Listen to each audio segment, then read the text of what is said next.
پڑھاتے وقت حرفوں کی آواز اور ادا میں فرق بتائیں. مثلا تا اور طا میں فرق، سا، سین اور صاد میں فرق،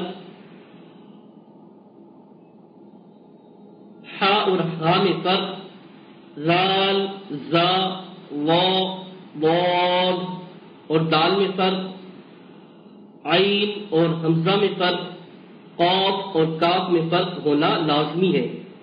نمبر 2، تمام حروف کو تجوید و قراءت کے مطابق عربی لہجے میں ادا کرائیں اور اردو تلفظ سے پرہیز کریں، یعنی بے، تے، تے، خے، خے، رے، زے، توئے، زوئے، فے ہرگز نہ پڑھائیں، بلکہ با، تا، سا، حا، خا، را، زا، طا، وا، فا، ہا پڑھائیں.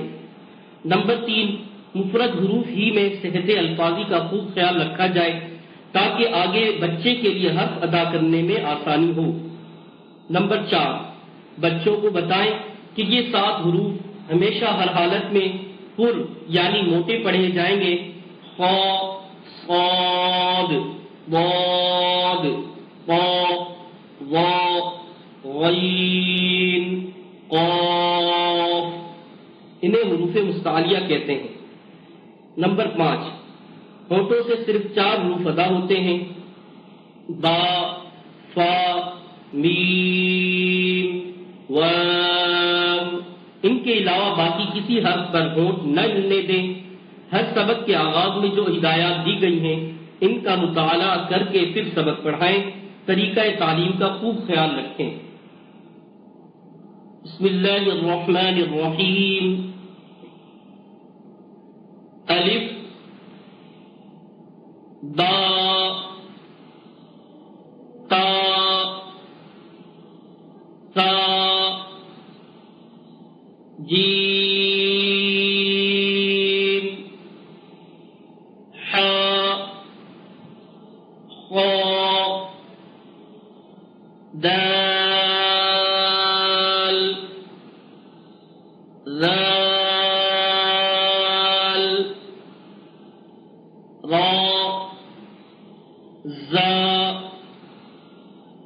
سین، شین، صاد، ضاد،